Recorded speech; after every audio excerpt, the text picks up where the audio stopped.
blood, volunteer and take life-saving skill courses, and participate in Red Cross Giving Day.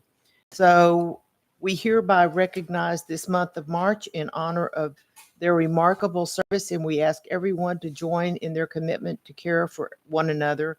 March 2025 shall hereafter be known as American Red Cross Month in Horseshoe Bay, Texas, and we encourage all citizens to support this organization and its noble humanitarian mission. Is there anyone from the Red Cross present?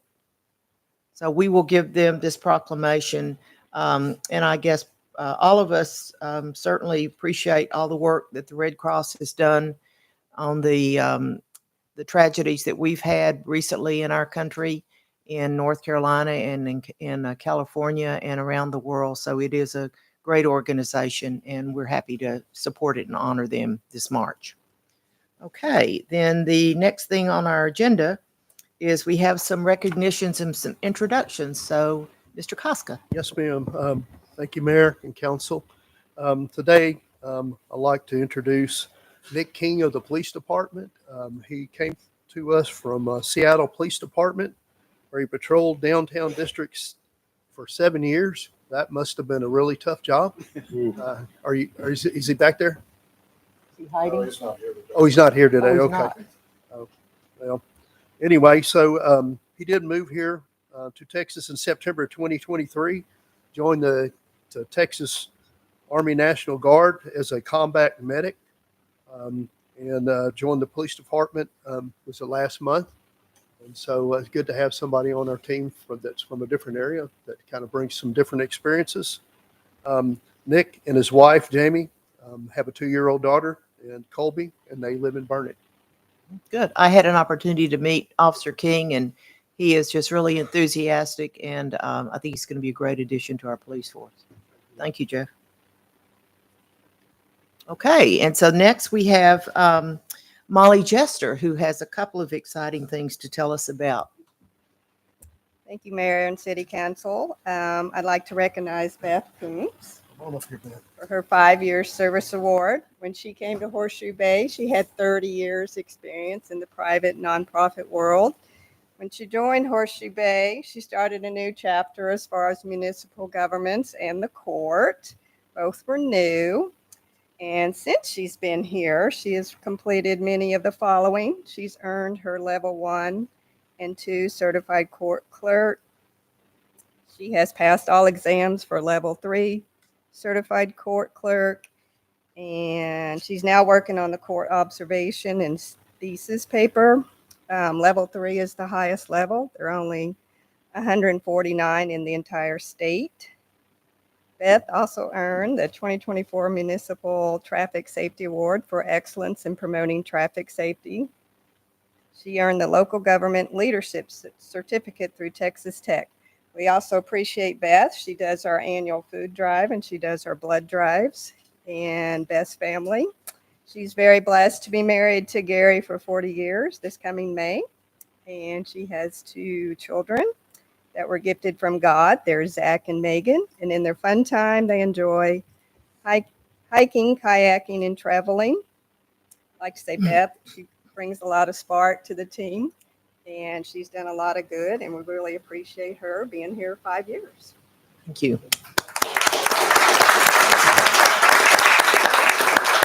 Thank you, Beth. And I will tell you that this might be the most positive person I've ever encountered in my life. She is always smiling. She is always happy, and she always says yes. So thank you, Beth, for everything that you do. And she's an awfully good baker, too. How close do you need to be?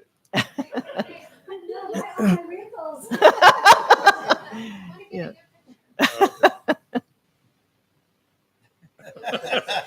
You're next. Okay, and Molly, this is really exciting. Molly gets to share some good news with us.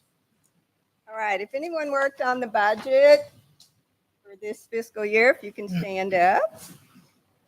Don't be shy. I think everybody's, yeah. Staff. Uh-huh. So the city was awarded the GFOA award. It's the Government Finance Officers Association. And we have received this since fiscal year 18, and it's 8 years in a row.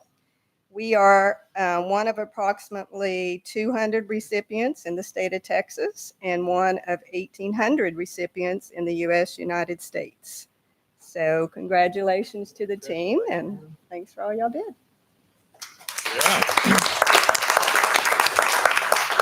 Congratulations to Molly and her team. This really is an honor for our city to be recognized for our diligence in taking care of the budget, because after all, it is the people's money, and it's something that not only the council takes very seriously, but the staff takes very seriously, and we certainly appreciate how hard you guys work on this. So thank you very much. Okay, Chief Fowler, there you are. This is really cool. Come on up here, Jason. You come over here. Mayor, Council, today we're going to talk about some of the special characteristics of our staff. As you know, because most of you were here on January the 7th going through some training. And right after our training, the fires in Southern California erupted. And the Palisades fire, which grew to about 23,000 acres or 36 square miles, was the biggest one going on. By the next day, the state of California was working on asking for assistance through a program called EMAC. It's the Emergency Management Assistance Compact, in which one state can ask another state for help. So they called our TDM and asked for help. And then the word goes out. And Jason here is actually our coordinator for this stuff. We've been talking about going on deployments for months. And this was the first one they went on. And so Jason and also Jonathan Morrison, those two teamed up with a couple other firefighters and used a Marble Falls volunteer apparatus and went out to California and spent 2 weeks out there and gained a lot of experience and made the city of Horseshoe Bay look awful good in the process. Thank you. Thank you Appreciate so it. much, Jason. Jason, would you like to say anything? Not really, but if you need me to, I can. Well, what was the thing that impressed you most about this experience? What The people of California. really they yeah, were appreciative of you being there? Extremely appreciative. We think that people from California is just negative, and it's just a Texas thing. Well, watch out for the guy right behind you. I there. don't Yeah, care. yeah. But no, that's where I'm getting to is they were actually extremely appreciative. They were great people, extremely hospitable, and everything we did, they were photos with us, taking pictures, and they were Good. extremely happy that we were there to help them. We were very proud to have you there. So thank you very much. Yeah, thank you. Thank you. Appreciate it. Thank you, ma'am. Okay, so now we're ready to move on to public comments. And if anyone did not sign up for public comments and would like to, now would be the time to let me know. Otherwise, we have one person signed up for public comments. It's Ken. I apologize. Is it Bouvant? Bookout. Okay, thank you, Mr. Bookout. And we ask you to keep your comments to about 3 minutes if possible. Okay, thank you. This is my about third time I've been up to the city on concerning lot mowing of a individual lot, and in trying to find out how to get it resolved. I met with a individual who that was her job, and she was very cooperative and everything.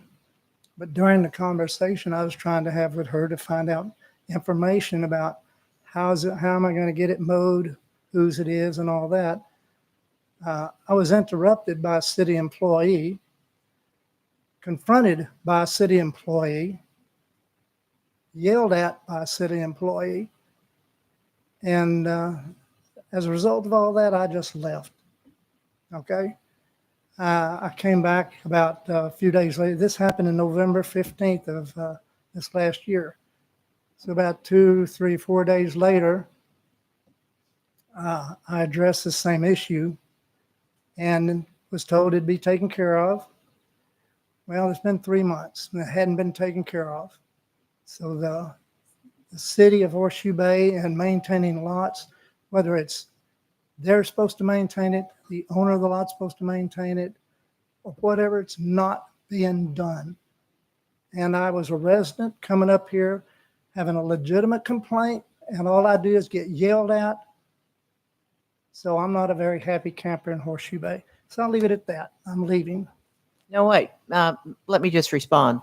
Thank you for coming. And I want to just explain the way public comments work. Unfortunately, because this is not on our agenda, we can't engage in a conversation about this. We can refer it to an agenda for another time, or we can ask a staff member to contact you outside this meeting to see if we can get this issue resolved, which is what I'm going to do.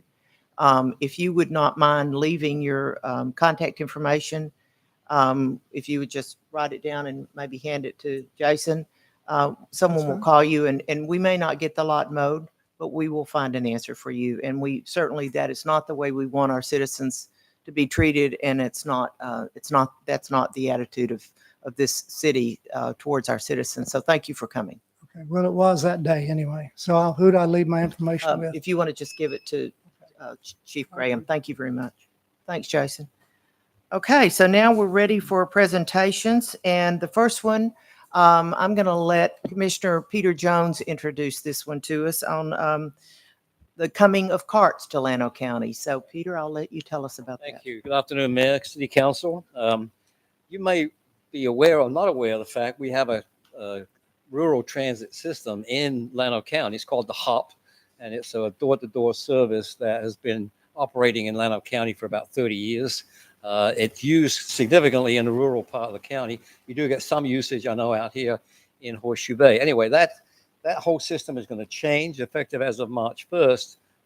The county is removing itself from the Hill Country Transit District, which is a 9-county district that the HOP is provided for, and we're going to move to under CARTS, which is the Capital Area Rural Transportation System. You may be familiar with that if you've seen those buses in Burnett.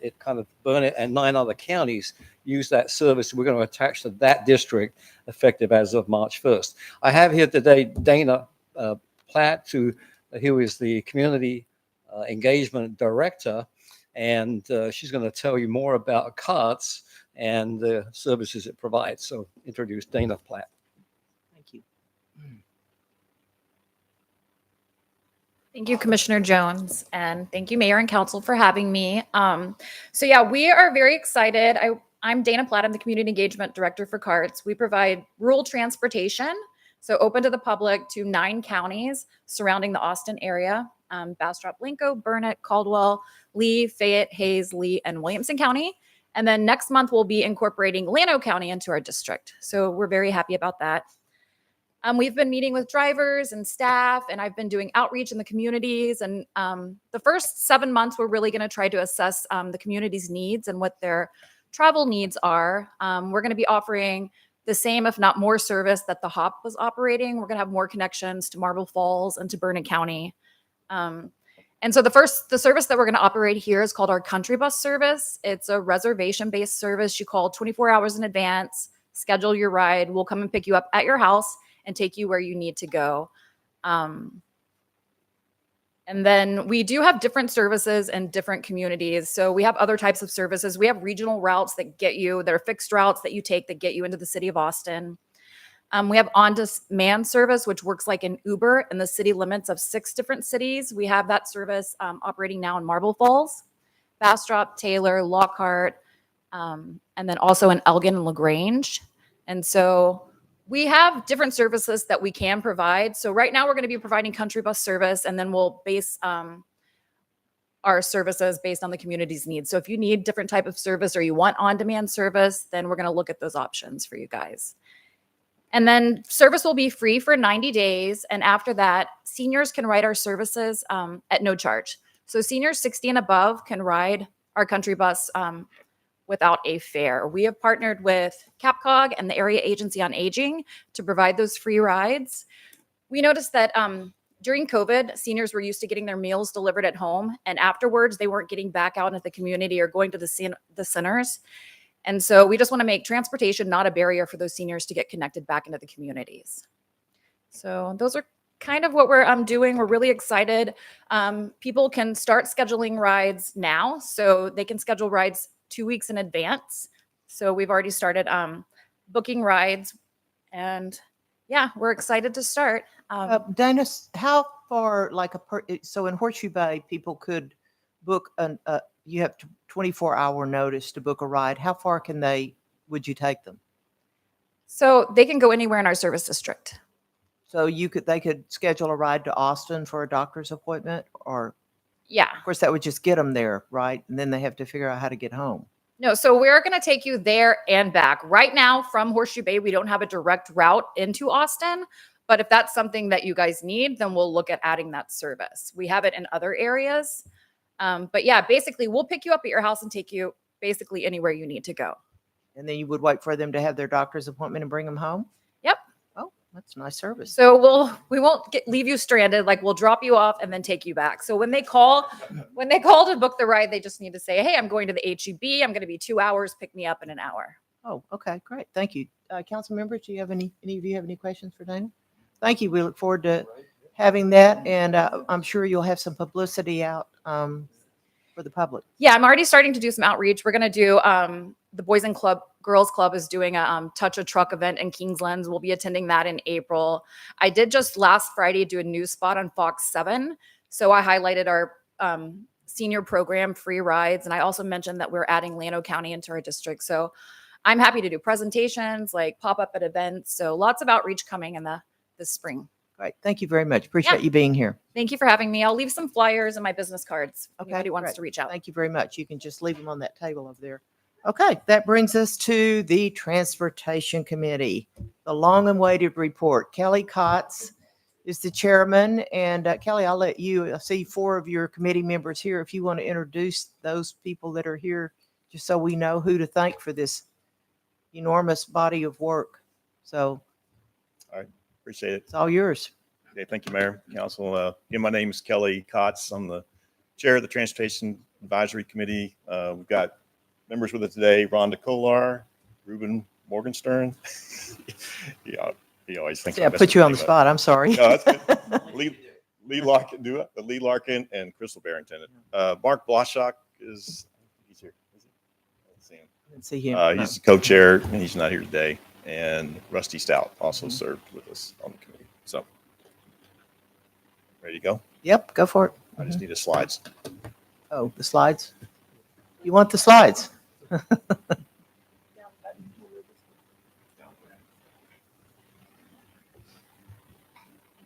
Just covered up Dottie. That's okay.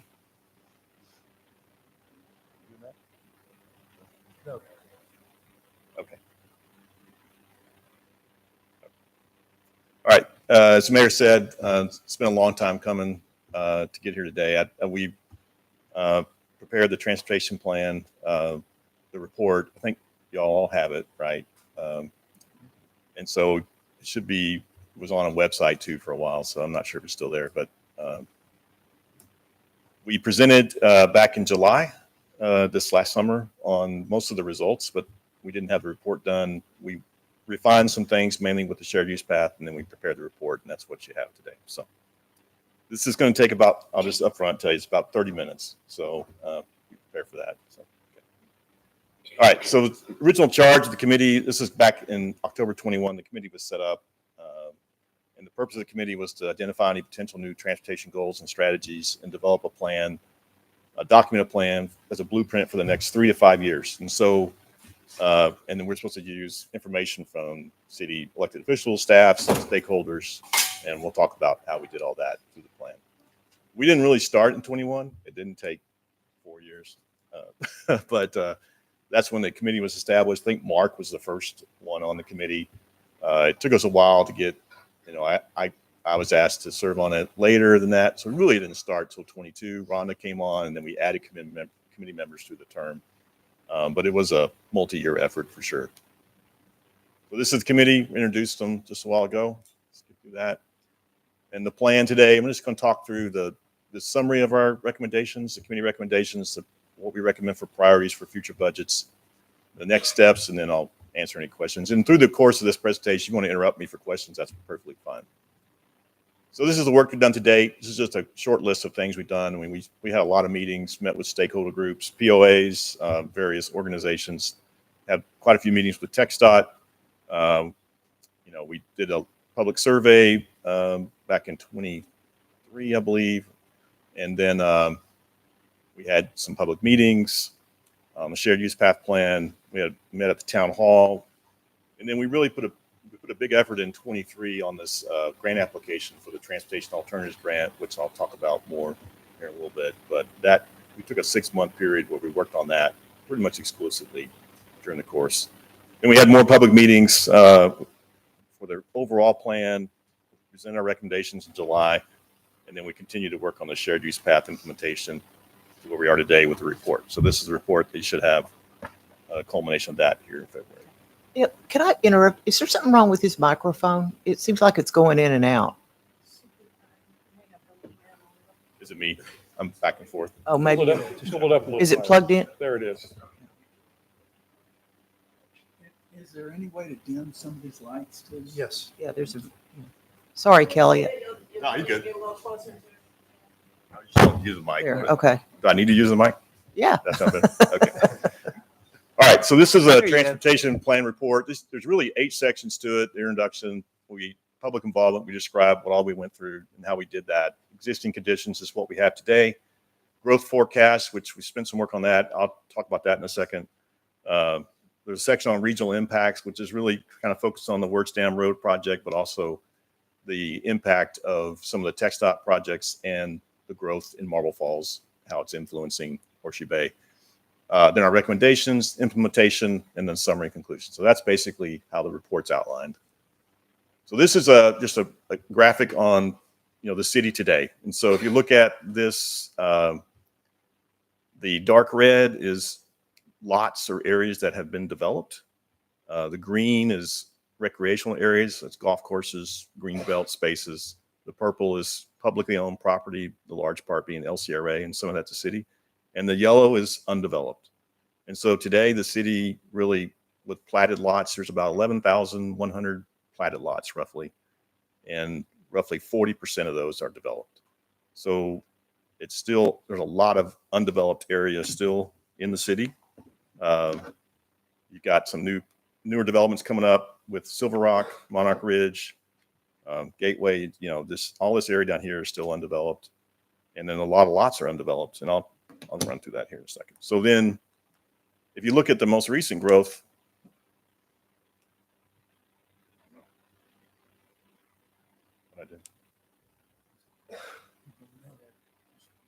now it took off on me. Okay. So this is the last 7 years of growth, and the colors are by subdivision. So we looked at, kind of broke it down, going back to 2018 through 2024. So the green is Horseshoe Bay West, the red is Proper, the blue is Summit. So you can see back in 2018, the city was averaging about 75 new homes a year, roughly. It got up to above 100 in 2020. This is all pre-COVID. And then it stepped down a little bit, but then in 23, you can see it really jumped up. So after there was a lot of activity, COVID, buying lots, and then building kind of really cranked up. And this probably overwhelmed a lot of the development services, having to process many permits, but the growth really picked up. And if you look at it, most of the growth is occurring in Horseshoe Bay West and in Summit here in the last few years. Horseshoe Bay proper is really where the original Horseshoe Bay probably started, and a lot of the lots have been developed, especially along the waterfront and golf courses. And so most of the lots remaining in proper, aren't the most desirable. And so the growth has slowed there, and it's shifted over to Horseshoe Bay West and some of the newer developed areas, Summit. So if you look out, we just projected out, looking at growth, how's the city going to grow, or how much is it going to grow just as far as traffic demand. And, most of it's occurring in Horseshoe Bay West. Proper is about 1% a year. Horseshoe Bay West has been averaging close to 5%.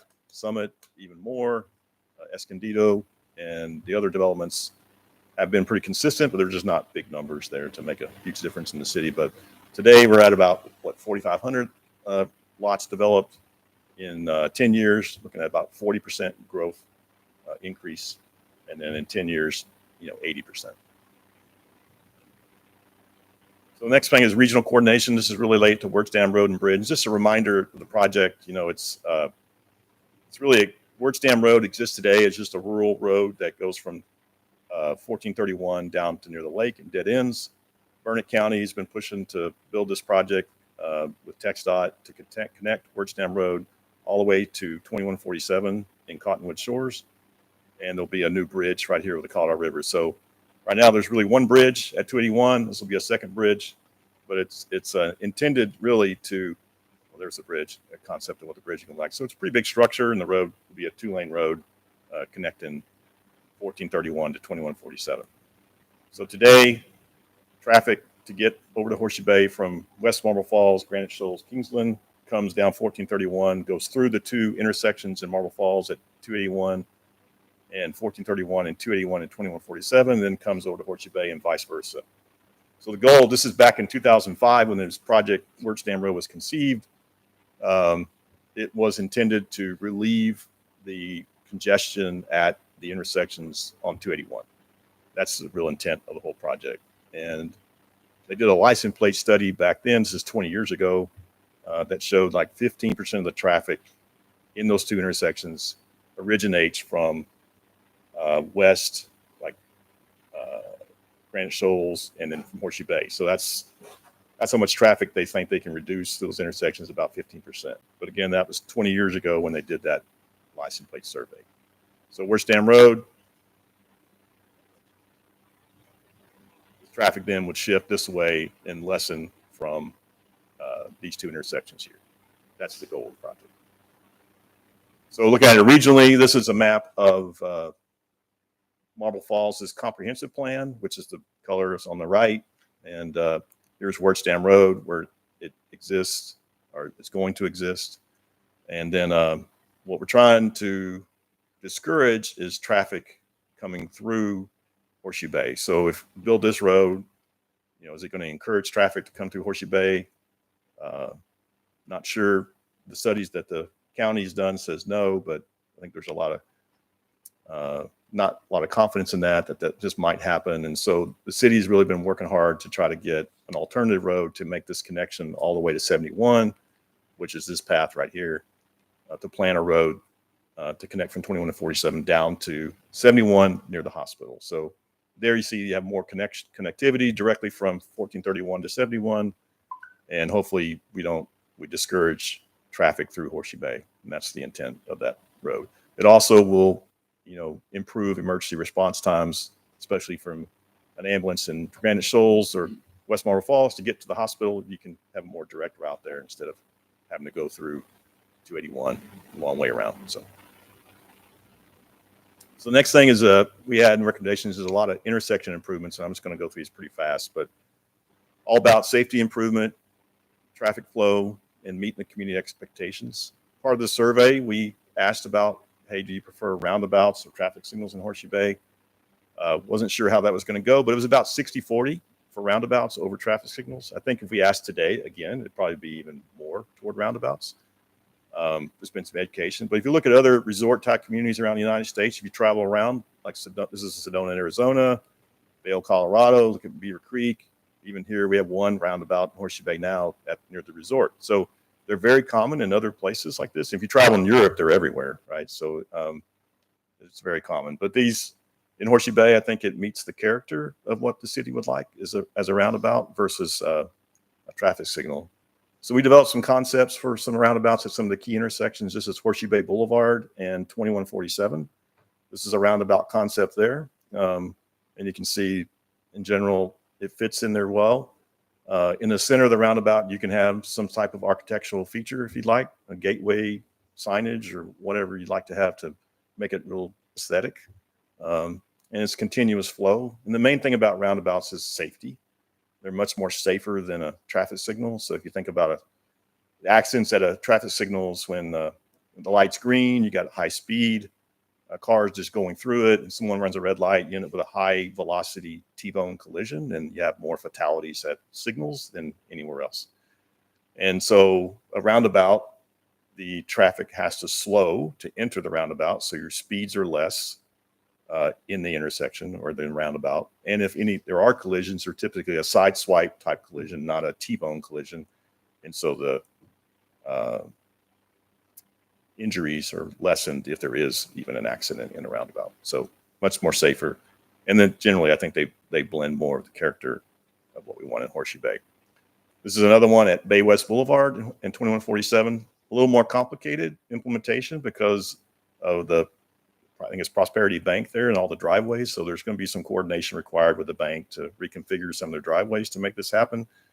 And there's some utilities. And of course, you have the landmark feature right here on the north side that have to be adjusted. But this is probably the one that would warrant first because of the traffic. Bay West Boulevard is the highest volume city street. It's about over 4,500 vehicles a day on Bay West Boulevard, and there's probably 8 to 10,000 on 2147. So this is the one that's going to warrant first from a traffic volume perspective. And so it's the one that we'd like to focus on too. So the other intersections are in more internal to the city, not on the text dot, but this is Bay West Boulevard, Fault Line, and Broken Hills. This is in Horseshoe Bay West. This is one that you can see the intersection, how offset it is. Like you have Broken Hills here and Fault Line, and what it creates is some kind of awkward turning movements here.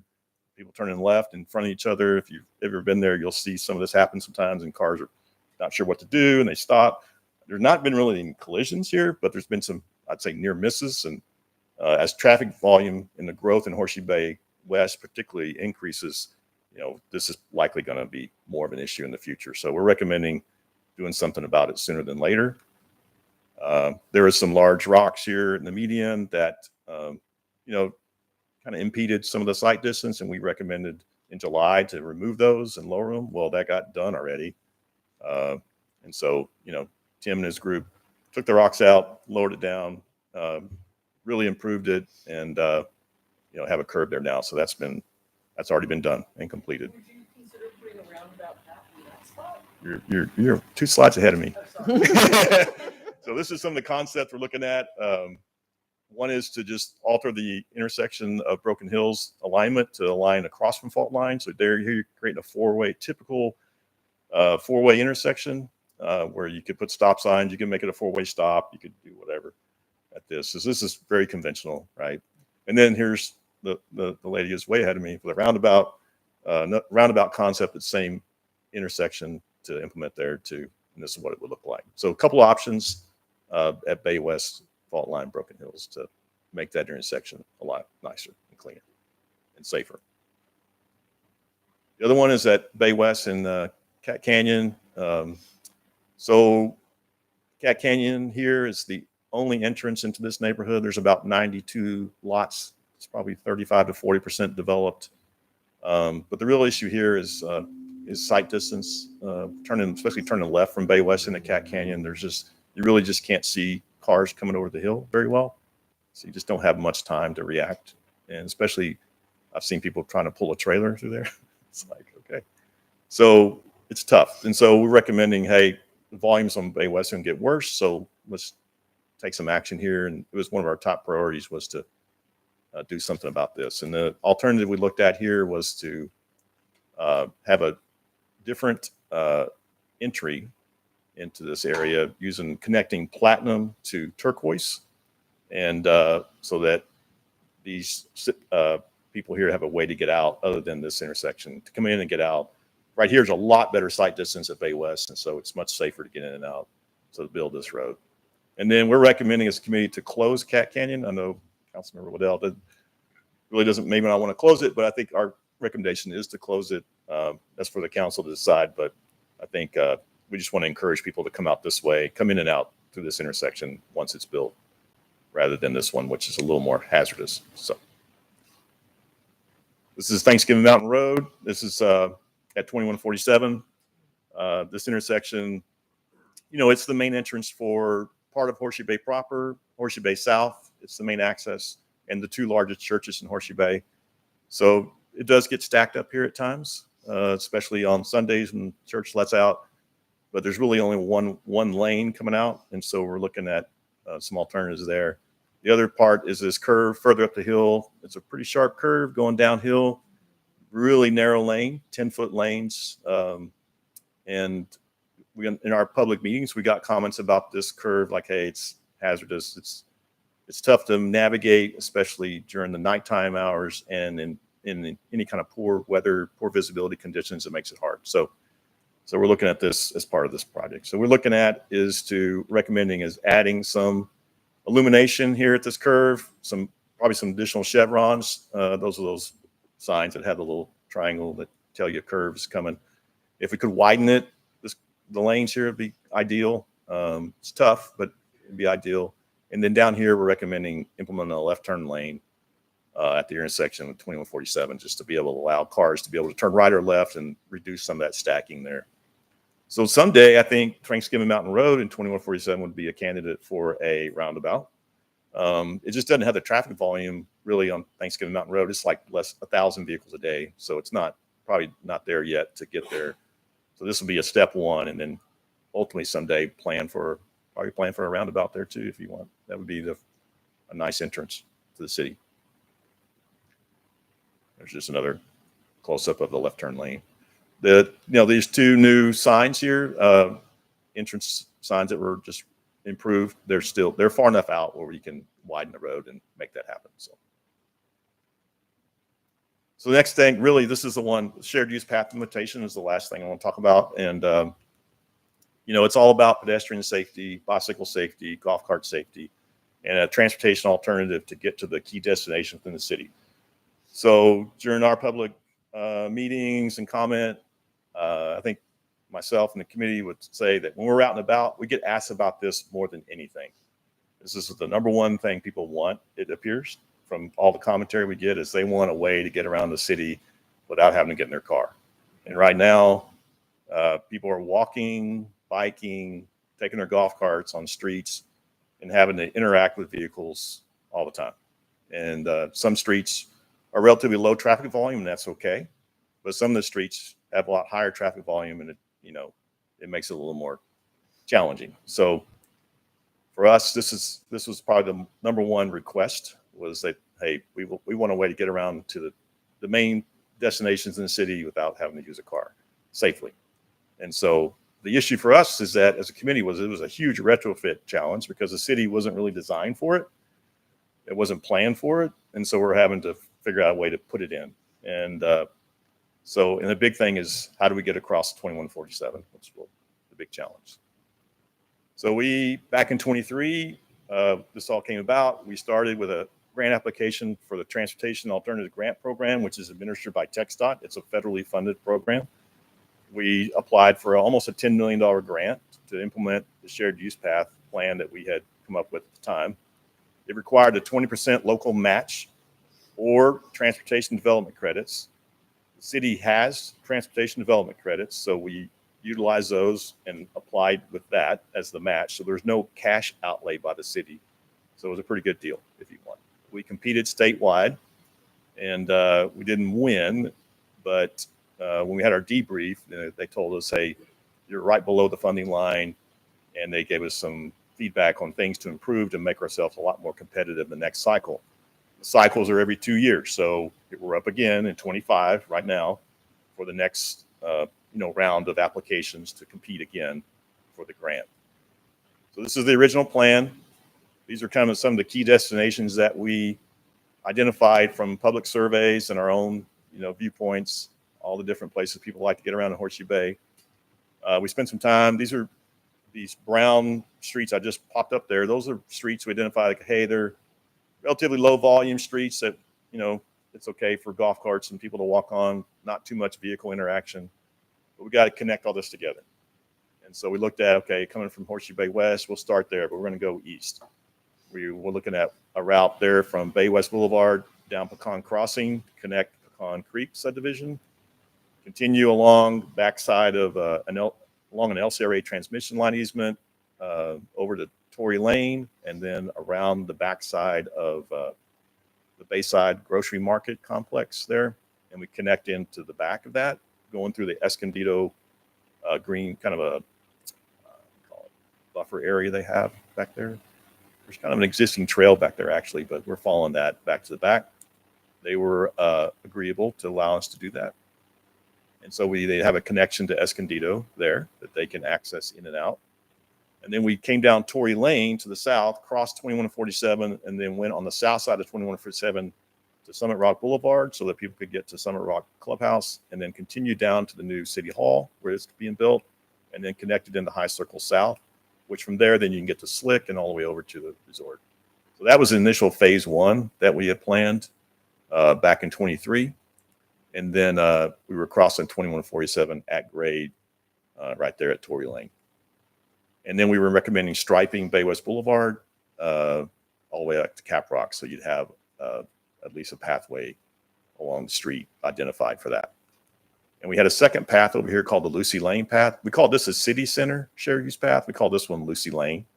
It was connecting the subdivision called the Waterlands, I think, over here from Lucy Lane over to Horseshoe Bay Boulevard to give them connection into the area. So that was the second concept. So we went through that with basically trying to separate, creating a 10 to 12 foot wide concrete shared use path separate from the road along 2147. You can see a buffer.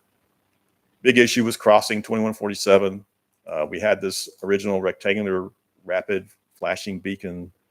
Some people call it a pedestrian hawk, but basically you cross at grade, you come up to the road, you press a button, this starts flashing really rapidly. It signals the vehicles to stop, and then the pedestrian can get across safely. Problem with that is it can only be loud on streets or roadways that are 40 miles per hour speed limit or less. FM 21 and 47 is 45. TxDOT speed studies showed no justification to reduce it. They wouldn't reduce it. And so it really wasn't going to work.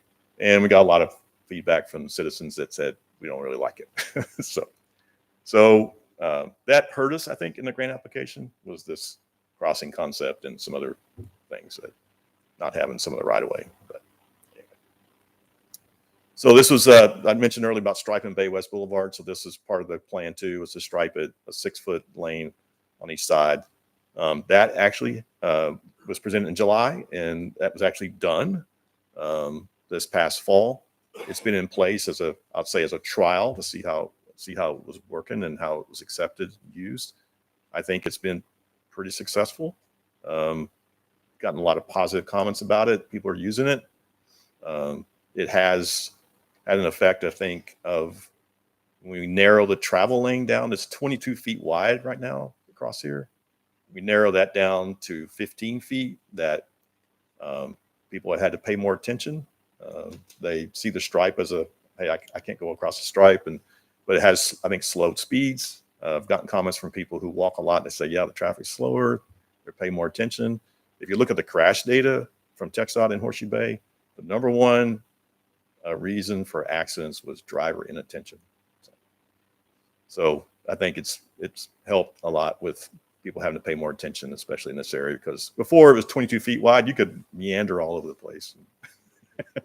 But now they have to stay within 15 feet, so they got to pay attention. So then, so the revised plan now we're looking at is the same thing coming from Bay West Boulevard over to the backside of Bayside Market Complex. And then, but we're coming across now at Summit Rock Boulevard, and then coming down 2147 on the north side. There's a new development called the 17 Fairway or Waterway. Fairway. Okay. So we're coming along the north side of that, a little bit off of 2147, but we come over to 2147, still connect to the new City Hall, and then over here. And then we have this lane. But instead of crossing at grade, we're proposing to go under 2147 with a pedestrian crossing. Some people call it a tunnel. It's really an underpass. We're not boring a tunnel. We're just going to open cut an underpass and put a box in like that. But this trail would then come under. You'll have to have some retaining walls and such because you have to drop down to get.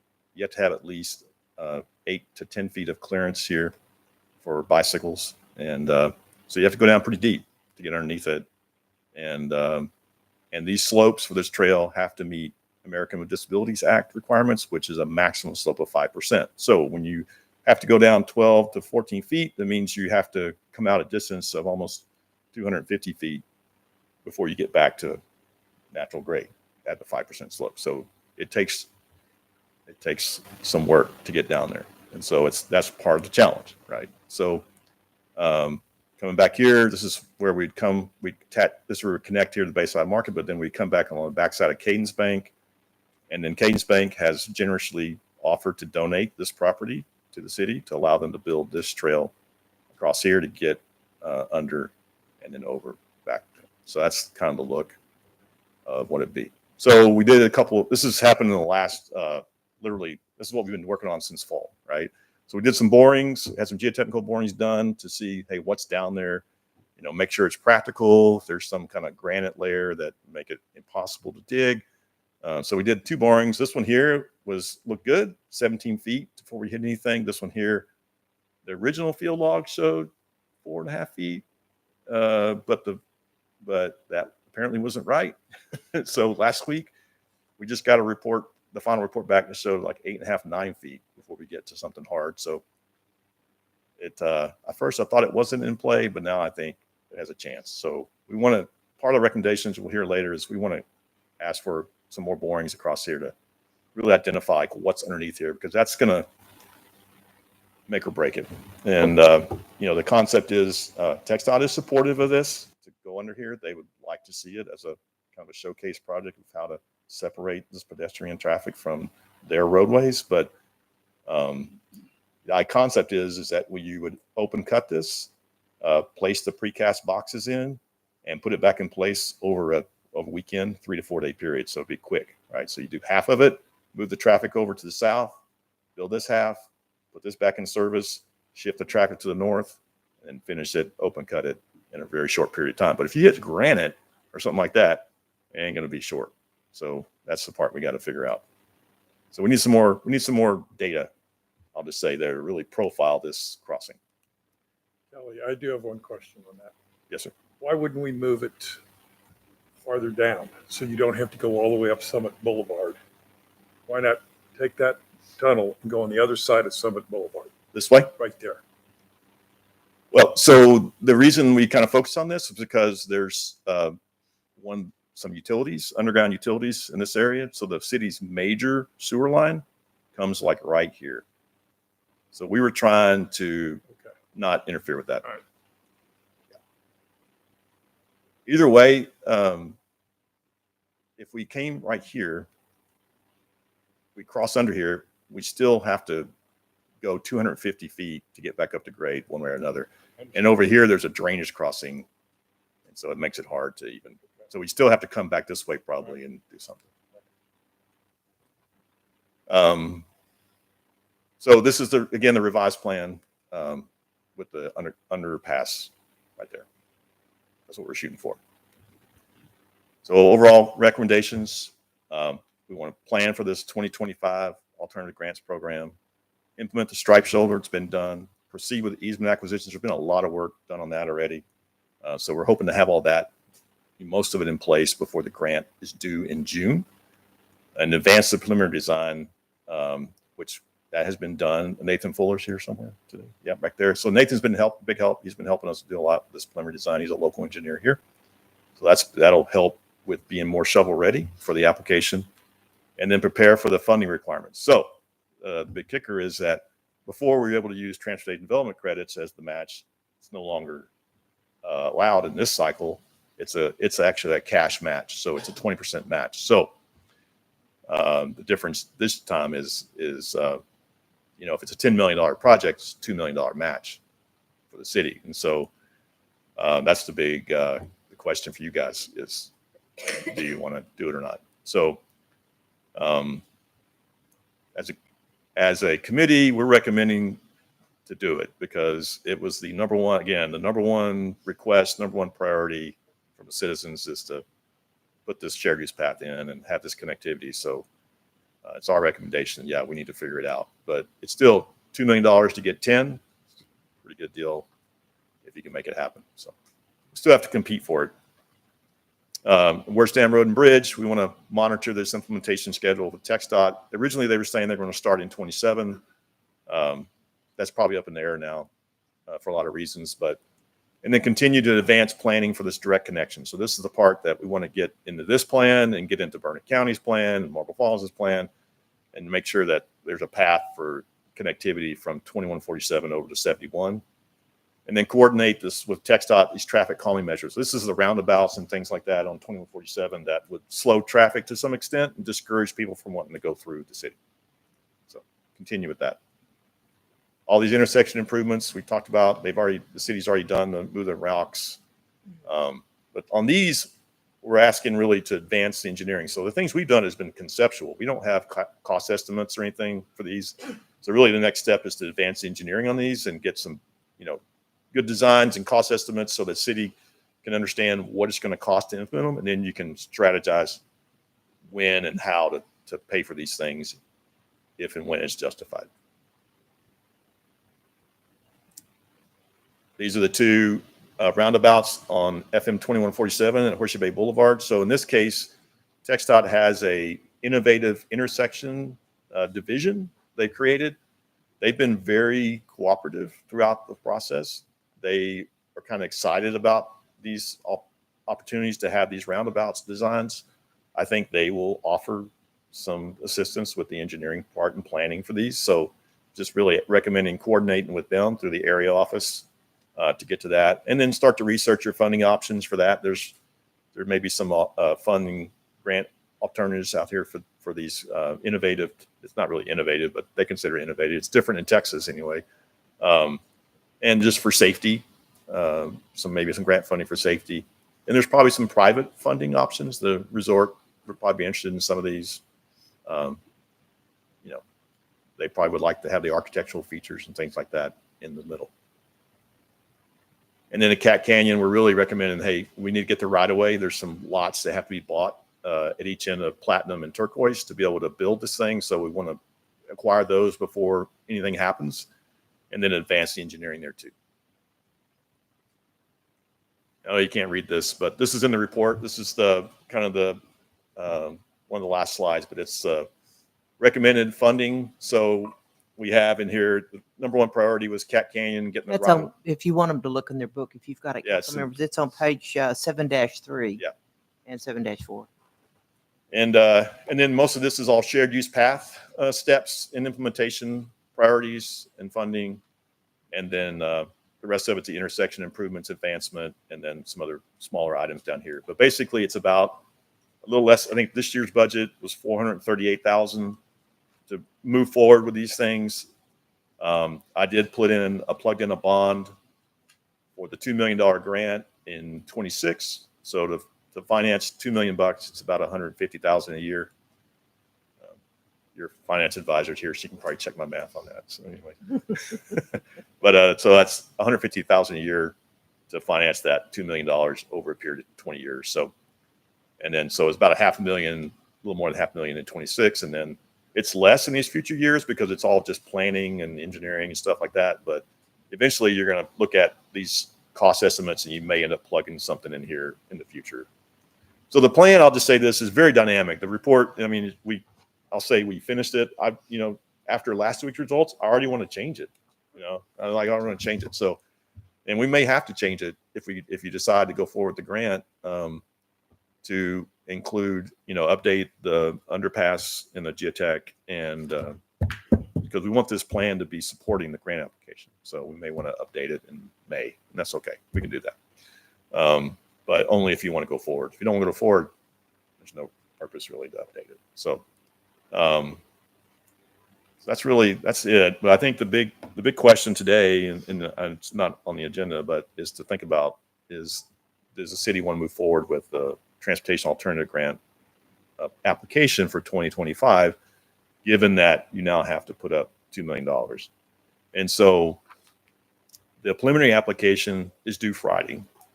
We have it teed up to submit. It's not a big deal. We can submit the preliminary application to get in the game.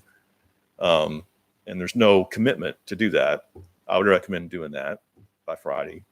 And then you have time to talk about the next step, financing or whatever, how are you going to fund it if you want to fund it.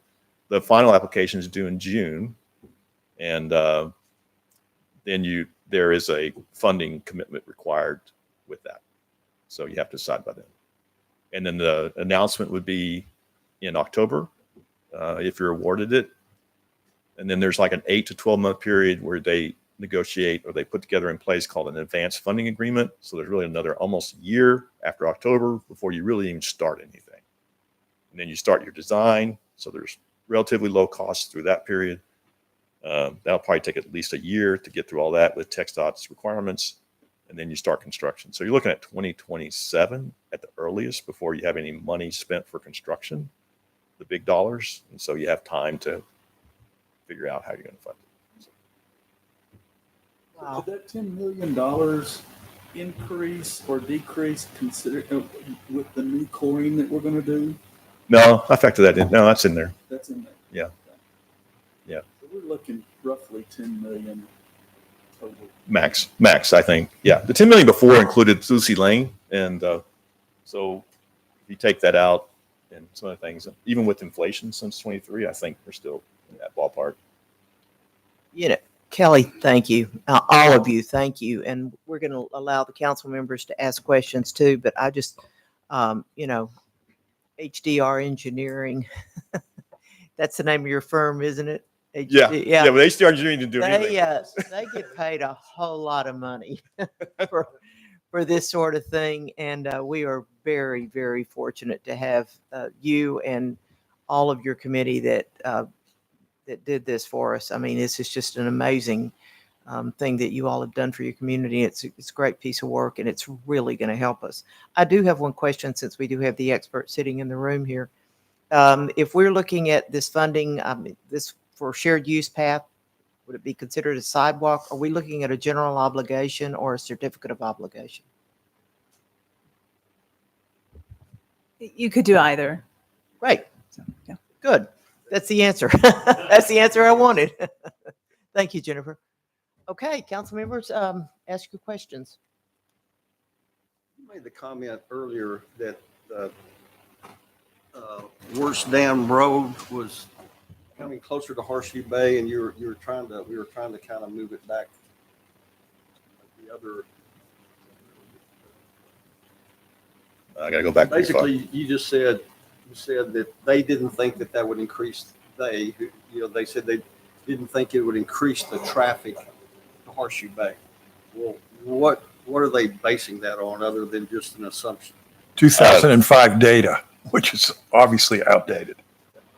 No, it was an assumption that the only there was not going to be a traffic increase. It was going to be a traffic shift. That instead of going through Marble Falls, the same traffic is just going to come down Worst Dam Road.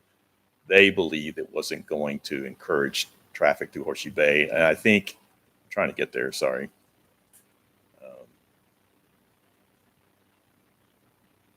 That to come back through Horseshoe Bay, you're coming back far, you're coming west then to go east. So I think they just didn't think this path was somebody would really do that. They just dismissed it. But, if you have an event or an incident here on 281 and traffic starts backing up, you can bet people are going to come this way. So would it happen every day? That's the question. I don't know.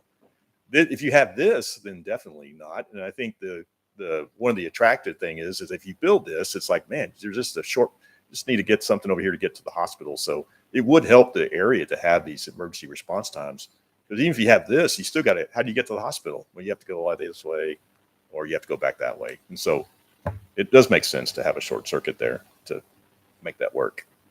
And the thing is, this is all in the cities. Most of it's in the city of Horseshoe Bay's ETJ. That's what this white area is. There is a portion down here. It's in the city of Marble Falls.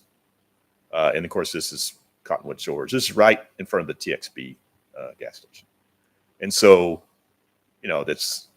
it's just some coordination here. It's in Burnett County, correct? Is that right? Yeah, Burnett County. So it's Burnett County, Marble Falls, Horseshoe Bay, Cottonwood Shores. They have to all coordinate to make this happen. This should be in everyone's plan, right? And then, of course, some of this is private ranches that aren't developed, but you need to have it on the plan so that if they ever do, that you got it in your plan. Like, hey, no, you got to dedicate this right away because this road's been in the plan. Right? That's great. Thank you. Anybody else have a question? Elaine? Thank you so much for all the work that has been put into this. I'm especially excited to see this happen. And looking at all of all of the work that needs to be done, considering safety particularly, is there any one of these that you think would be a better priority for us to start the process with? I know eventually we would want to do everything, but in terms of safety, uh, convenience for moving traffic through our community, did your committee come up with one in particular that just really jumped out as being, we need to do this first? I want to answer Who that. you asked? I would, well, so we put them in, I would say, no, I don't think so. We put them in priority order really for like what had to happen first. So like Cat Canyon, we had number one because there was another alternative on, let me think of the street name. It's the one just to the north of Platinum. That would have been a better crossing, but the house got built. And it's like, okay, so we got blocked out. Got it. So Platinum doesn't, and Turquoise don't have any homes on it. So we make that number one priority because the time to get the land is now before someone builds a house and starts, becomes an issue. So we put that number one. Everything else was shared use path because we got the grant in front of us. We need to prioritize that. And then after that, it was the intersection improvement. So it'd be probably Bay West Boulevard and 2147 is trying to get something going there because that's where the highest traffic volumes are. And I think, as far as accidents, that's part of where it's going to be. So for safety, I would say that'd be the next one. But Cat Canyon's a pretty tough intersection, really. I thank you for that. I live off of Cat Canyon. Yeah. And so I have a little bit of bias there for what my preference would be. Yeah. But I just had wondered if you saw something that specifically posed the largest danger for safety issues within the community and what that would be. Y'all have another opinion? Because we haven't really talked about that, but anyone want to speak up? Okay, so you ask us, and I think I can speak on behalf of the council that we want you to go ahead on Friday and put in this preliminary proposal. I mean, this not only was a priority with the surveys that you did, but when I chaired the Long Range Planning Committee back in 2018 and 19, this is when it came up that people wanted safer ways to walk and bike. And, now, I mean, everybody has, I don't even know what they're called. They're not just golf carts. They're electric vehicles that they're just getting all over town on. So I definitely think we want to keep our foot in the door, and then we'll put this on the agenda to formally discuss it at the next council meeting so that we can, tell you what our decision is on that, the $2 million. Unfortunately, we can't, just in case you ask the same question I had, we can't get alternative funding mechanisms to meet that $2 million. We can't get other grants. We can't do anything like that. It has to be either money out of our coffers or bond money, which we could do. But we could get alternative funding sources for other pieces of this. Correct. Yeah. Of this For plan. other pieces. Yeah. So, this is not going to sit on the shelf. We're going to put this thing into action. We already have. I mean, Tim's already striped Bay West Boulevard and Horseshoe Bay Boulevard. And we tried a 5-foot stripe. And I think when we retop the road this spring, you'll go with a 6-foot stripe on Bay West Boulevard. It's been I've gotten lots and lots of responses from the striping on Bay West Boulevard. People really appreciated it. So we're gonna put this thing into action. So we really do appreciate your work.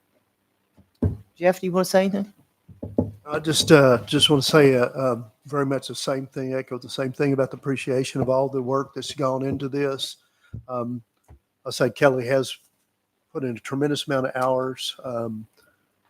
So, the accolades are good for that. I think it's timely for our community, being 20 years as a city, that we look at streets in a different manner. We're going to be looking at drainage pretty soon in the same manner, trying to figure out kind of how we go from here. But very much appreciate this group because they worked hard to get these answers. It's been a long road and there's some really good outcomes that we have here. So Right. Very proud. Appreciate it very much. Thank you all very much. I do have a question, Oh, Mayor. wait, Frank. The big thing to me that I took away from this when I read it was the traffic volume on Bay West. And also with the projection of the growth in Bay West. And I don't know, I think we have to really focus on the roundabout for Bay West and 2147. The beauty of that too is, correct me if I'm wrong, anytime you have a roundabout, the 18-wheelers aren't going to go down 2147. Yeah. I know, but they don't like that. They don't like that. So that Slows them down. every once in a while, we still see 18-wheelers going down 2147 for whatever reason, rather than going down 281, because their ultimate goal is going north on 281. But I really think we have to really push hard on that particular intersection. So going back to Elaine's safety point, I mean, that is the highest congestion and will only get worse. It's not going to get any better. Thank you. Thank you all very much. Appreciate your work. Okay, we are an hour into the meeting, and I apologize, but this was an important piece of work that's taken a long time to develop, and I wanted to make sure that we devoted the amount of time to it that it deserves. So thank you very much. The next thing on the agenda is public hearings. The first public hearing is I'm going to open the public hearing at 4:09. This is regarding ordinance to rezone 45.1 acres located at the southeast corner of Farm Road 2147 and Highway 71 from Plan Development A1 to and general seats in C2 and Development Reserve to C2 R6, I guess in just general, C2 general and R6 townhomes. So Roy?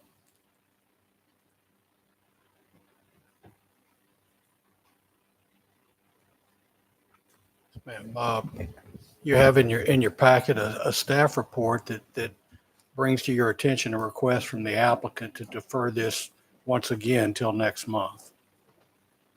Okay. Well, we have a public hearing. Do you want to just Yes, ma'am. defer it, or do you want to, do you No, want? ma'am, you have to call for anybody that wants to speak, but, You don't have anything other than that to say about it? No, ma'am. Just inform anybody that chooses to speak that that's the request in front of the council, and that, they should. Okay. Now, on this development, it was before the council in January, and we deferred it to February. And now they're asking to defer it again. There was also a request for some rezoning from zoning in January meeting, which we denied, right? Because of the No, shot clock. It was the plat. Oh, it was the plat we denied. This is the zoning. Okay. Yes, ma'am. We denied the plat because of the shot clock. Right, and that'll So now- require a new application. When Got it. Okay. Okay. So I know that Tim Bauman is here. Tim, did you want to say anything at this time? I don't really have a lot to say, Mayor, but thanks for considering again. So our last submittal was February 6th, and staff is still working on that, but that was a revision of some of the suggestions that were made, back when we got together to improve the land plan to kind of meet the city's requests. And then Frank and I had a visit. We are still trying to reach out to Jordan and the resort to have a conversation about maybe getting them involved in some of the things down there, which would probably be the hotel. So we just need some more time. You're just not ready yet. Okay. Council members, do you have any questions or any comments? Is there anyone here from the public who would like to comment on this topic? Okay, then I'm going to close this public meeting, this public hearing at 4:12. And we are going to defer consideration of this request until after our executive session. This item is included on our executive session, and our attorney is remotely in on this meeting. So she's going to advise the council on what your options are. And so we will, after the way this works, Tim, is after the meeting, we will we won't adjourn the meeting, but we'll go into executive session, then we'll come out of executive session, and then we'll do a vote. So if you want to stay around, we'll let you know when we're going to vote, or if you just want to hear what the result was, then we can let you know. Just let us know what you want to do about that. Okay, so the next item on the agenda is another public hearing, and I'm going to open this public hearing at 4:13. This is Atten Hill at Summit Rock Phase Preliminary Plat. And Roy, what can you tell us about that one? The easiest thing to remind you of is that you had the variance request that was integral to this at your last meeting.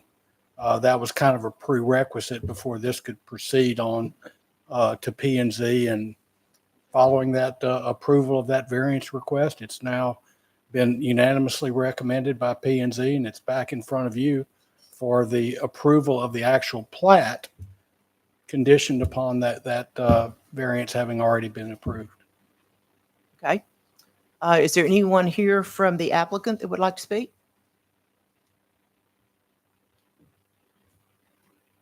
Hi there. Hi, Trey Willett with the ownership of the land and the developer. I don't have anything to present, but we have 110 lots for preliminary platting today. 55 will be in the first phase. We tried our best to work with the nature we have and bring another great community to Horseshoe Bay.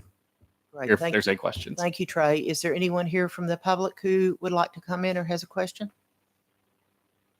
Council members, do you have any questions? I would like to say the plan as presented looks very favorable. You've got 100 lots, I believe it is. 92 of them are 92. for houses. The smallest lot is a little less than half acre, and that's what Horseshoe Bay needs. It's going to reduce density. I applaud you for presenting that. Yeah, the actual average density is 1 unit for every 1.3 acres, which, like I said, the half acre lots are not the most common size. The average is much higher than that. And I'll be honest with you, it was a tough site and they did a really good job.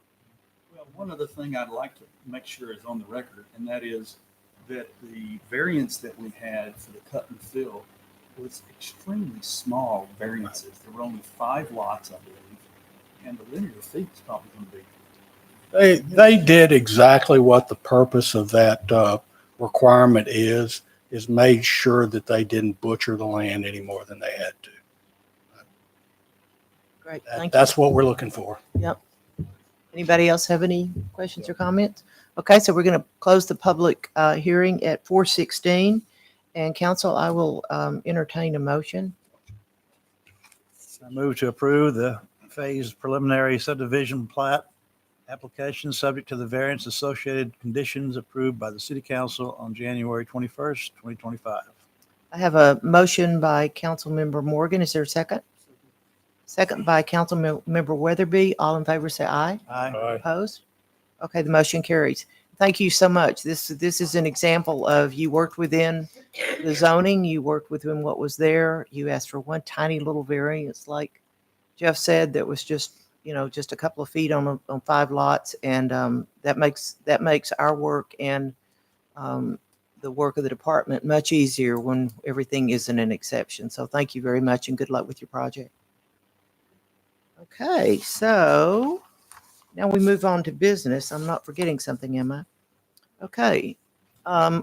Ordinance number 2025-09, approving and adopting an amendment to all budgeted funds for fiscal year beginning October 2024 and ending September 30, 2025. Molly Jester, have at it. Thank you, Mayor and City Council. So city staff is recommending some budget amendments. There are some exhibits in your packet. It's for the utility fund, the capital fund, the general fund, and the impact fee fund. So I'm just going to go over them very broadly. The majority of these have already been discussed in previous meetings. So Exhibit A is the utility fund. So the first category is carry forward Do you And have if- slides or are we don't have slides? Okay. You have, does everybody have this? Yeah, it's page 152, so 155. Or there Oh, yeah, was, okay. I handed out big Yeah. Okay. paper to show you. So the first category for Exhibit A utility fund is carry forward. In the last council, we had our audit approved, so all costs are in.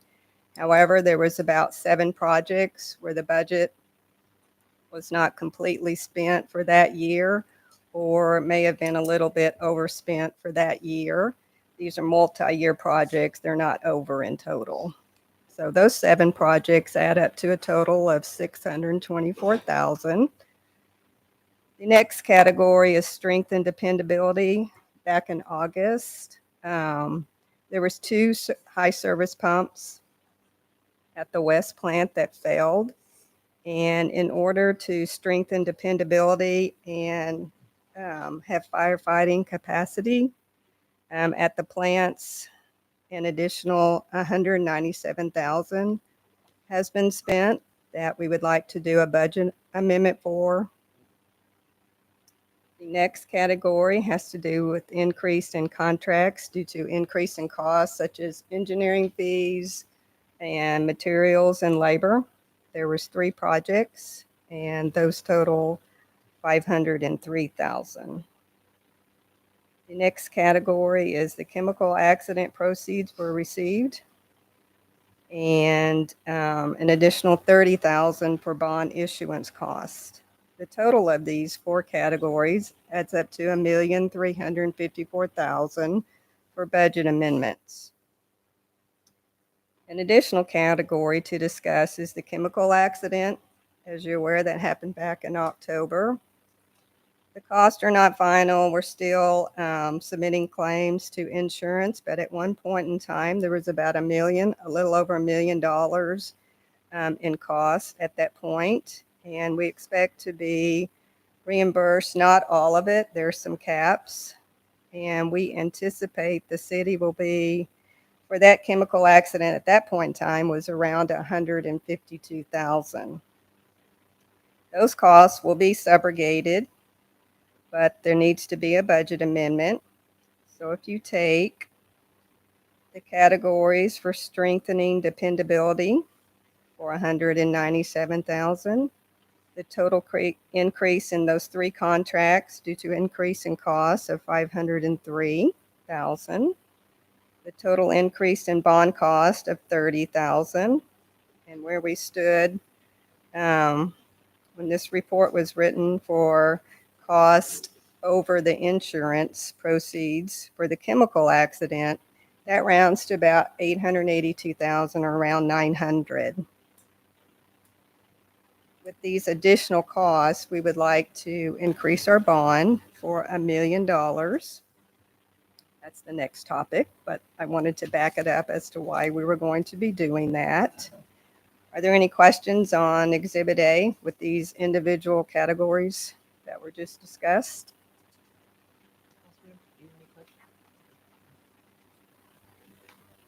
Normally, yes, but Molly took time to explain it to me.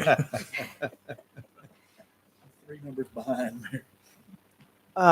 Well, now they're in that $152,000 on the chemical spill. We're still hoping that the people who caused the spill are going to absorb that cost, right? That is correct. We will subrogate once the claim is closed, and TML has finalized it and sent us their money.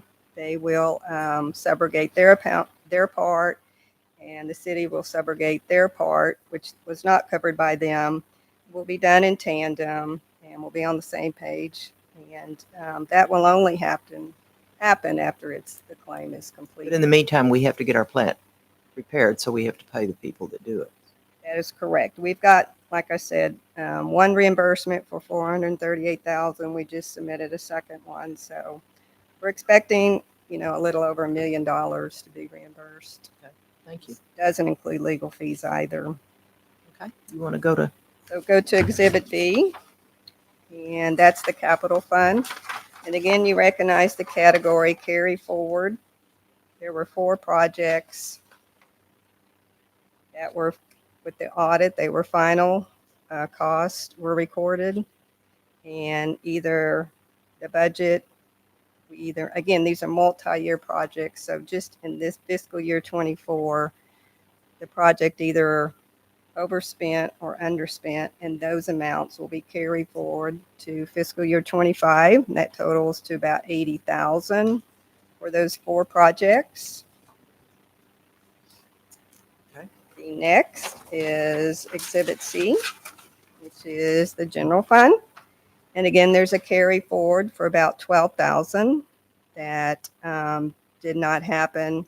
No costs were spent during the audit. So we're going to carry forward that amount.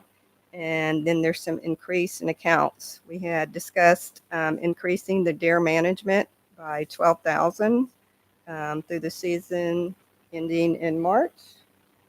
And any remaining amount that's not spent, Chief would like to be used for equipment. And also, we'd like to have a budget amendment for contract labor for 45,000 to add a grant writer, so we can diversify our funds and see what's out there as far as grants and what it takes to get the grants written. So that totals for the general fund a negative 69,000 to be added to the budget. There's no questions. Exhibit D, which is, I would call, accounting-isms. A lot of entries going back and forth and reclasses. Good news is they net to 0. So it's just cleaning up some different accounts. Okay. And that was it for Exhibit A through D and our recommendations for budget amendments. Okay, Council, do you have any questions? So you're basically am I wrong in saying that a lot of this is just switching between the beginning balance and the current year's expenses, with the exception of about $882,000, That is correct. which is real increases. But part of the 882 will likely be recouped Mhm. later. Yes, out of that Possibly. amount, 152 could be subrogated with. That's correct. We'll have legal fees to make that happen, but yes, we will be subrogating those. Did we not sue them for the legal fees? We will, Okay. whether we'll get it or not. And remember, TML will go after everything that they pay, and anything that they didn't pay that we had to pay, that's what we're going to subrogate. And we pay our attorneys to go after them. Great. Thank you. Thank you, Molly. Appreciate it. Council members, do you have any further questions on this? Okay, I will entertain a motion on ordinance 2025-09, which one might find on page 150 of the packet. I move to approve ordinance 2025-09, approving and adopting amendments to the city of Horseshoe Bay adopted budget for the fiscal year beginning October 1st, 2024, and ending September 30th, 2025. Thank you. I have a motion from Council Member Morgan. Is there a second? Second from Council Member Waddell. All in favor say aye. Aye. Opposed? Okay, the motion carries. Thank you, Molly. And as long as you're up there, you might as well talk about Resolution 2025-15. Thank you, Mayor and City Council. During the budget process in September, the council tentatively agreed to a bond for approximately $8.9 million to address the utility infrastructures and street reconstruction. As was just discussed, due to increased cost in a chemical accident, staff recommends that it be increased to $9.9 million. And in order to proceed with this issuance, council must approve notice of intention to be placed in our local newspaper and on the website for a minimum of 45 days prior to the sale, so that residents may have the opportunity to petition against the sale. That is page 156 in your agenda. There's also a timeline that was written and drafted by Specialized Finance, Public Finance, Inc. They're from Austin, and I'd like to introduce Jennifer Ritter. She is our expert on this. She will go over the timeline and she'll answer any questions you have about the bond. Thank you, Molly. So thank you. We're the city's financial advisor, and we put together the timeline. This step today doesn't obligate the city to do anything, but it is the first step required if you intend to issue certificates of obligation. So essentially, as Molly mentioned, under state law, you're required to authorize notice, then publish the notice in the paper on your website, and then that gets the process started so that we can come back and actually bring bids to you. As we've done on past bond sales, given your AA plus very strong bond rating, it makes you a good candidate for what's called a competitive bond sale, where underwriting firms across the country compete for your bond issue. We've scheduled to do that at your May 20th meeting. So between now and then is when we'll get started on the documents, obviously publishing notice in the paper, working with Glenn Opal at Bracewell, your bond attorney, on that piece of it, getting the bond rating updated from Standard & Poor's, and having the offering documents ready to go out for that competitive sale. So there's a little bit of time between the two. So this action allows us to start that process, but until we come back to you on May 20th with the bids in hand, we'll price that morning. Again, in a competitive sale, whoever has the lowest interest rate wins. We'll price that morning, bring the bids to you at your May 20th meeting that afternoon, and at that point, it becomes binding on council. If you decide to accept the bids, you do have to move forward with it. But the action today, aside from the cost of publication in the newspaper, is not obligation to you, so you can cancel at any time. The notice will state that you have a maximum amount of 9.9 million. We cannot do more than that. You can do less should something change between now and then. And in terms of a lawsuit, you find out you don't need as much, you could go down. We can't go up. And then the projects listed are for streets, water, and sewers. They're pretty broad. We can't do anything other than those projects that are listed. So happy to answer any questions that y'all may have some about the bond market. I wish I had better answers on what's happening in the bond market, but certainly happy to kind of discuss what we're seeing and then answer any general questions about the process and where we may be going. Thank you, Jennifer, and thank you for taking such good care of us, at least for the whole time I've been here, and probably a lot longer than that. Council members, do you have any questions? I do. Are we doing a separate bond for $1 million, or are we changing the current one to the 9.9? No, good point. We're doing 9.9 million, so just one bond. So the interest rate that we currently have established for the 8.9, what?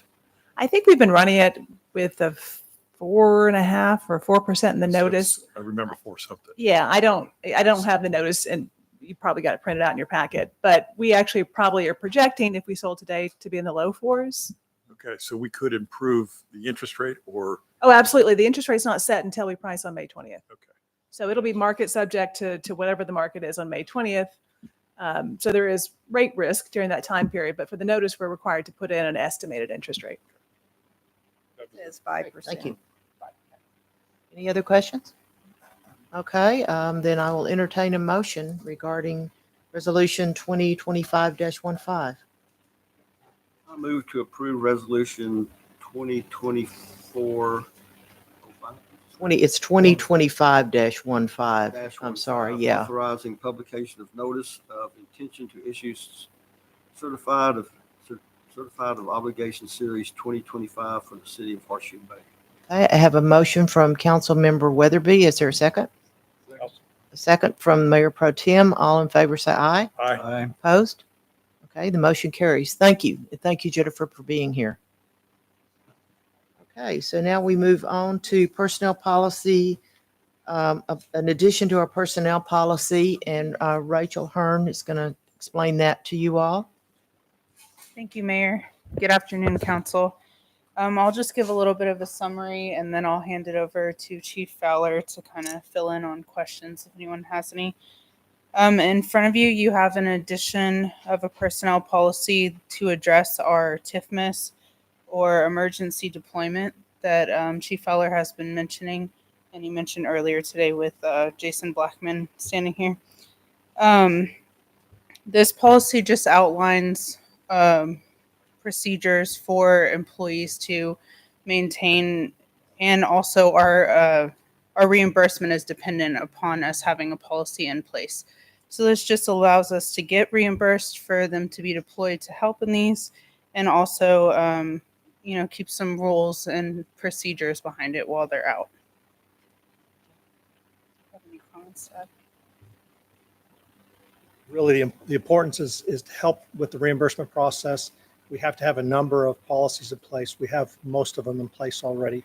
This one was specific to deployments, kind of tying everything together. Right. Yeah, we approved that we participate in this program. Was it December? Barely in time for us to get those guys to California. So we didn't even know that was coming. So, okay. Do y'all have any questions on this? Frank does. Just clarification. So we paid him, we paid those two guys while they were in California, correct? Yes, we did. All right. And then, so this policy allows us to get reimbursed by someone in California, I assume. California will, we will submit everything to Texas Department or Division of Emergency Management. They will bundle it. They will send it over to California, and then California will pay Texas and then down to us. I understand. Okay. Thank you. That's what I thought. Checks in the mail. Yes, that's what I'm saying. It's just delayed payment. It's coming from California. Is Yeah. what- it's- Let's hope it doesn't bounce. It's going to take a minute. Okay. Do you all have any other questions for Rachel or for Doug? Okay, I'll entertain a motion on this amendment to the personnel policy. Move to approve the addition of Personnel Policy Article 7, Roman numeral 7, Leave of Absence, Section 13, TIFMAS, and Regional, State, and National Emergency Deployment for Fire Personnel as recommended by staff. Thank you. That's a motion from the Mayor Pro Tem. Do I have a second? Second. Second from, who was that? Councilmember Morgan. Any further discussion? All in favor say aye. Aye. Opposed? Motion carries. Thank you very much. Okay, now we're going to move on to the consent agenda. Council members, is there anything on this consent agenda you would like to have removed for the discussion? Okay, absent that, I will entertain a motion to approve the consent agenda. Make a motion, we approve the consent agenda. Okay, I have a motion from Councilmember Weatherby to approve the consent agenda. Is there a second? Second. Second from, I think that was Councilmember Morgan. All in favor, say aye. Aye. Opposed? Okay, here we go. Getting things done now. Now we're ready for monthly reports. Jeff, what have you got to tell us? Yes, ma'am. We've been busy. But I did want to, I did have a drone shot of the city center. Jules is back there. If you kind of play that for us, and I'll talk to you a little bit. We're in the vertical construction phase now. Rick and I have been working on this, mainly Rick. I think a lot of the work on the ground of that, and we've been working with not only getting the construction done. As you can see, there's a lot of site work that's been done. A lot of pipes in the ground. Had to work with different contractors to get that in, electrical in the ground. And we kind of have jumped ahead too, because we are working with Mr. Salem, that has a lot behind us. We're trying to do some things that will enhance or won't have to have us dig up utilities, because there is some ability to expand some of the capacity on his property by passing this through our project. So we are working with him to get that through there. We're also working on the possibility of trading some land with him in the very back of his property right now, with some of the work that we're doing, the costing us. So we will have actually in the back of that have 2 acres of what we're working towards now, which will be part of the service center in the future. Just smart to grab the land now while we have the opportunity to do it, put the infrastructure in and get that done. But as you can see, the steel is up. We got another couple of weeks of getting the steel lashed down and the site kind of cleaned up. And then I'm going to invite the design committee to go back out there and walk through the site and kind of lay eyes on what is being done. So no significant issues. Electrical just took a lot longer to kind of get out there to do things with PEC, but we have a candidate for the PEC board coming up from our community that I strongly support, because he's very much a squeaky wheel, and she'll help us get the resources we need to kind of push because of the growth that we're having around here. One thing we do have, we're working with TxDOT in Escondido with alignment of that road that crosses across the service entrance. TxDOT has somewhat of an issue that it's offset, and so we're kind of trying to come up with a solution with Escondido to move that road over, even with our road, because we didn't have any space to move it over on our site without affecting construction, especially with the creek on the one side. So we're in the process of doing it, coming up with a plan with that. We'll come back and talk to y'all later because it's probably going to involve some additional costs that we didn't expect, but we're working through that process. Other than that, Fire station's going, right? They've started it on the fire station. yes, the fire station, yeah, a lot of the plumbing's in the ground. They'll be doing slab pretty soon. We worked out the electrical out there. We were first told that they didn't have three-phase. We did have three-phase. We worked out, and I give a lot to Rick because he spent a lot of time with PEC walking back and forth with them. And if you want to update anything on that or Please, yeah. Yes, yeah, absolutely. So as Jeff said, a lot of moving parts. One thing I'll say with some of the members of the public here, with all of our neighbors, with Mr. Salem at City Center and with Mr. Lundberg, who's not here, but he is our neighbor to the east of the fire station, west of the fire, somewhere.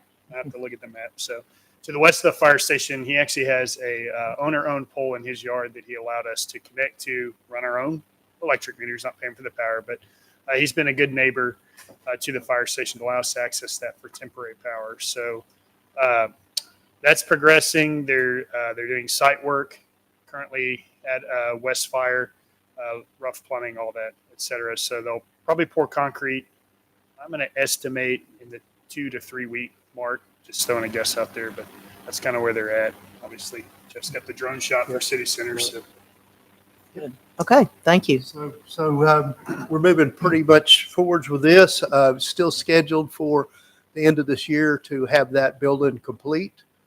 So over the next 3 months, we'll be looking at FF&E and other things that we're buy through the Texas Department of Corrections. Get a really good price, good quality stuff. That takes about 3 months to get in, so they'll hold our inventory.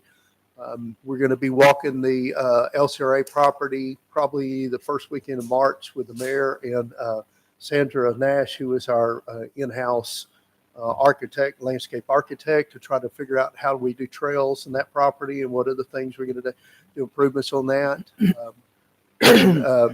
Just continue to kind of chip away at this one. So that's really kind of the report on that. We do have a couple other meetings coming up. One tomorrow with the ETJ folks that are around us. We're going to have a meeting to talk to them about their property and about our plans with our comprehensive plan. And then they're going to have a conservation conservation easement folks come in and talk to them about, preserving their property if they would like to do that.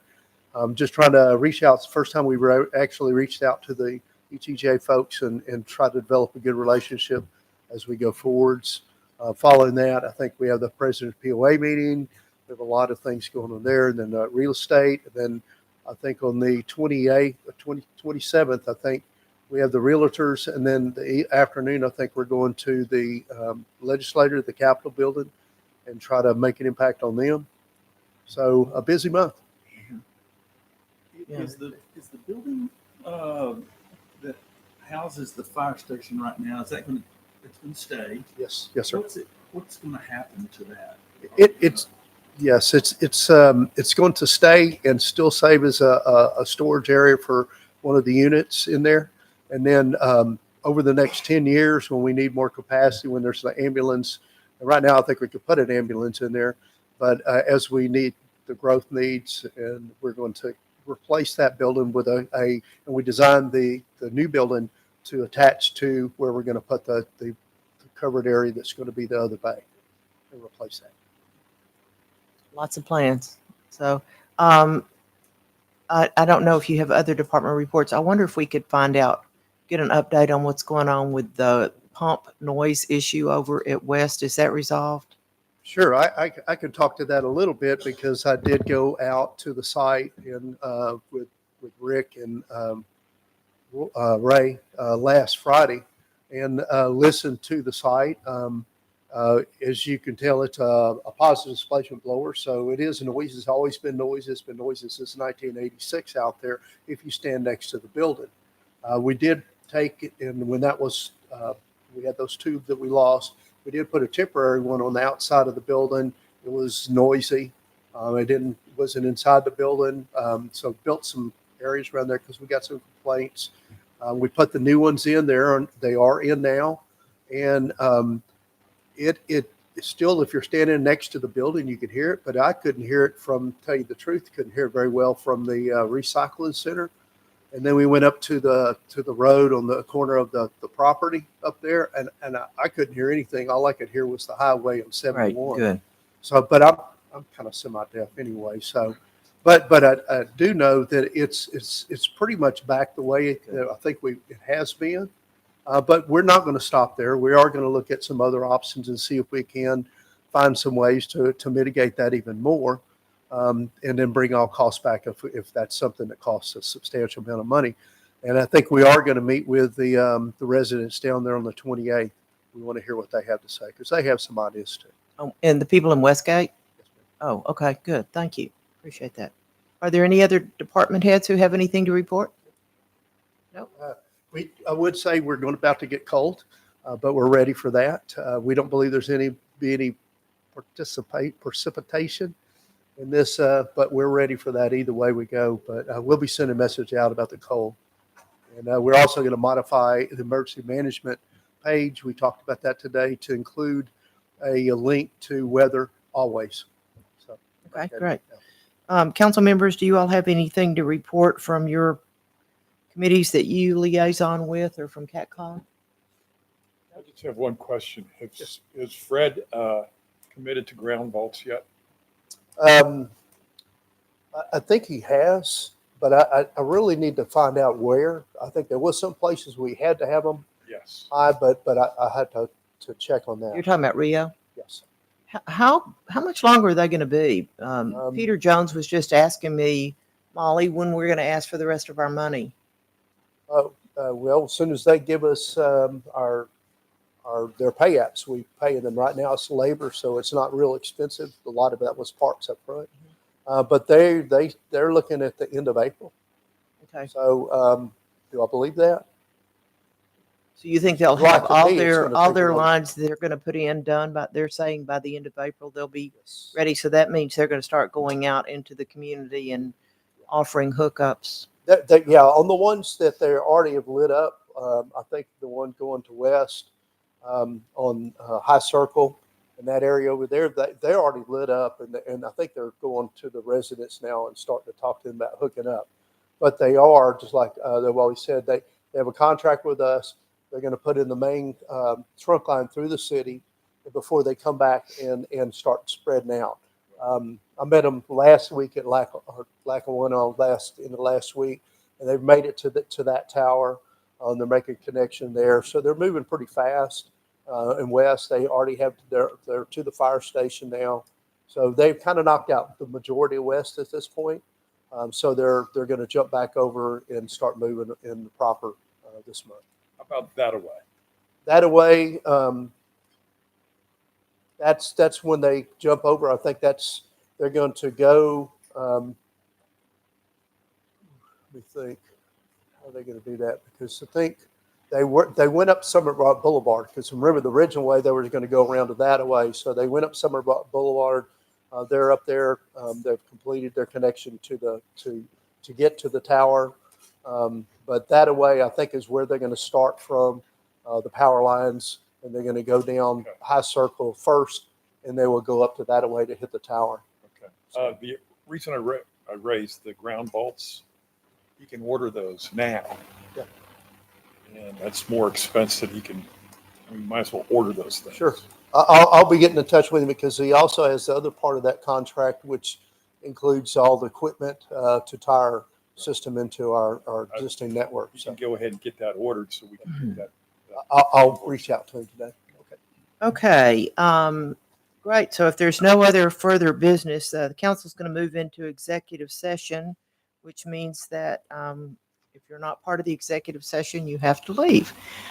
We will not vote in executive session. If there's anything that we're going to vote on, we will come out of executive session and vote at the end of that.